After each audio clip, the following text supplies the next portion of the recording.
Hello, and welcome to Chapter 8 of the Miraculous fanfiction, A Glitch in the System. I do hope you enjoy this part. Adrian frowned crossly. He cared deeply for Marinette, and was still angry with Chloe for how she treated everyone back when they were filming the school movie. He saw how panicky that Marinette was looking, and completely forgot about his concerns from before. Chloe, why don't you leave Marinette alone? Adrian barked protectively. Marinette has done nothing but be kind to everyone, including you, and you don't even deserve her kindness at all. Adrian paused for a moment to catch his breath. I was right to end our friendship. You're a terrible person, Chloe, and now I see that for myself that you'll never change. Adrian retorted crossly. He knelt down right next to Marinette. Chloe was in shock. Adrian Agreste, her childhood friend, her Adrikins, and her most favorite person, had just crushed her heart. Chloe immediately rose from her chair and ran out of the room crying loudly.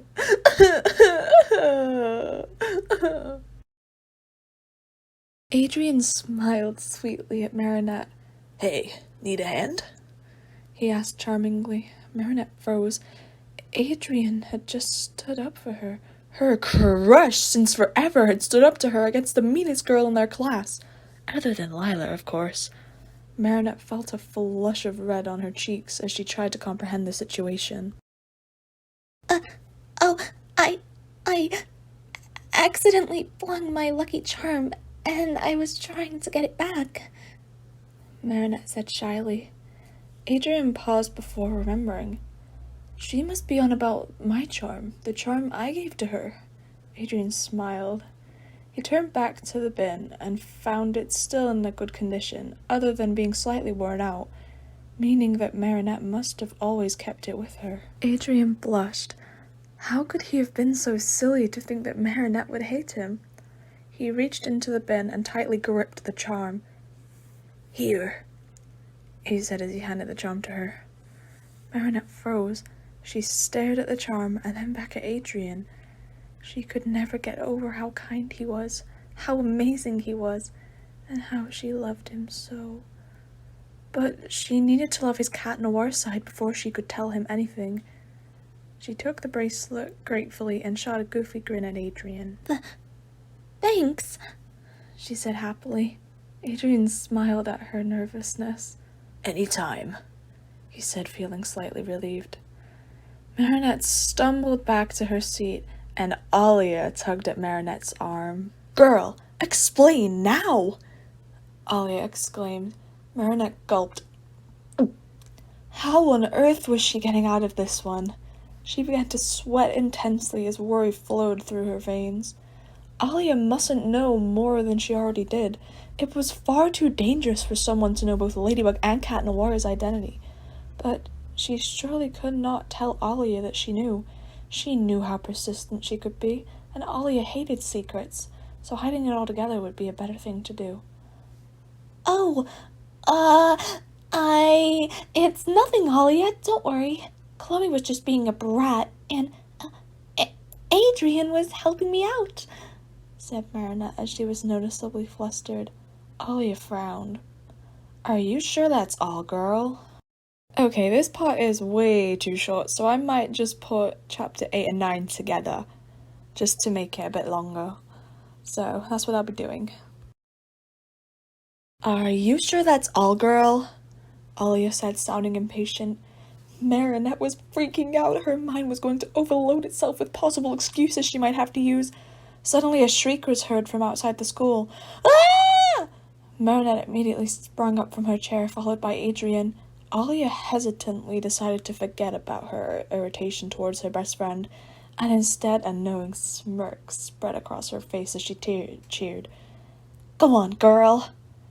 Marinette smiled awkwardly to Alia before dashing out of the classroom, leaving a stunned Nino and a knowing Alia, who bashfully smiled at each other and shook their heads. Marinette almost knocked a poor girl diving into the ground when the bathroom door was harshly swung open as Marinette was headed for a private stall. Sorry, she squeaked sympathetically. Tiki flew to Marinette's side. It's time, Marinette. Marinette nodded. Tiki, transform me! she said, full of energy because she luckily escaped the wrath of her overly curious best friend. Pink magic swarmed around the girl until what was left underneath was Ladybug. Ladybug hurried out of the girl's bathroom and ran forwards. It was then that Ladybug collided with a stunned Cat Noir. Ladybug almost face-planted the ground, but was caught by muscular arms as they were wrapped around her protectively. Sorry, I'm so clumsy today. Ladybug squeaked in embarrassment. Cat giggled. It's okay, milady.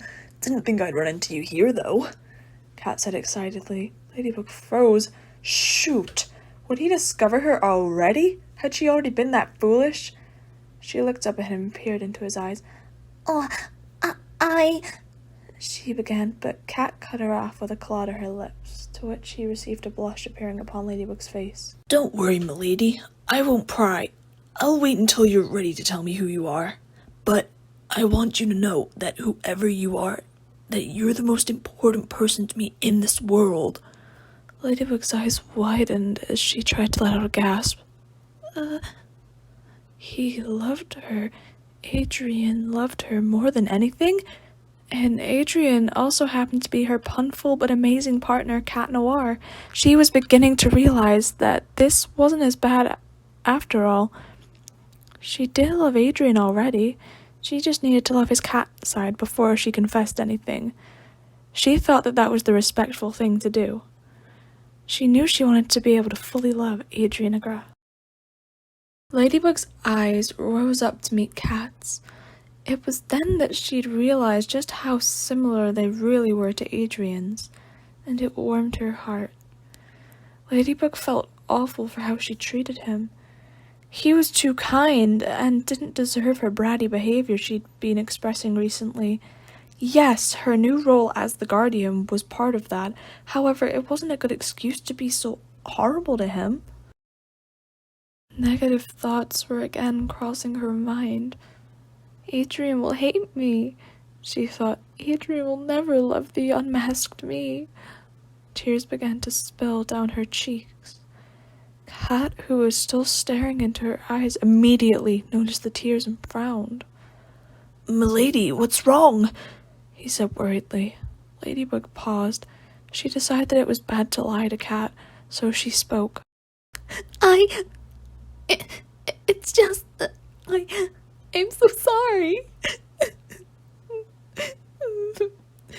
Cried Ladybug as the negative thoughts began to overwhelm her. Cat's ears drooped.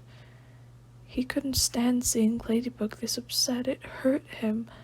But he was also confused as to why she was apologizing. She hadn't done anything wrong. Milady, Cat paused briefly before continuing. You haven't got anything to be sorry for, he said as he let go of her waist and placed a hand in hers. He made sure to clasp it tightly. Now, Bugaboo, please, tell me what's wrong, Cat said.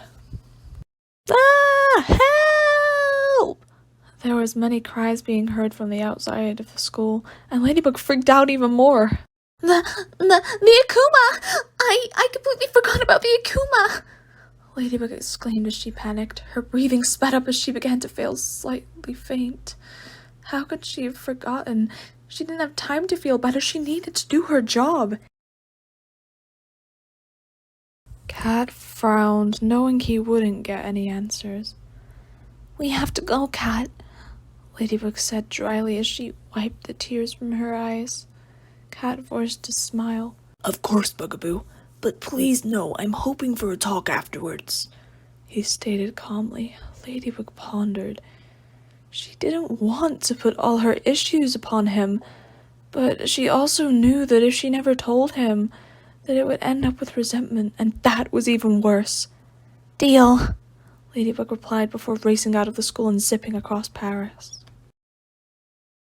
Cat looked at her in awe for a moment. He truly admired her. No matter how down Ladybug felt, she always made sure she got the job done, and he even noticed how she put up a happy face to ensure those around them that she wasn't afraid. He knew ever since he and Ladybug had first became properly introduced that he loved her. It was the day he vowed to love whoever was underneath her mask. Thank you so much for listening to both chapters 8 and 9. I hope that it wasn't too long for you or too short, but since the first chapter I was reading just now was really short, like, I decided to just add 2 parts together just to make it a bit longer for you guys. So, hope you don't mind that. But anyways, next chapter I wrote a battle, and I am not really great with writing, like, you know, fight scenes and stuff. I really want to be good at that, but I struggle with it kind of. But I hope that it's not too bad. But anyway, see you in the next one. Goodbye.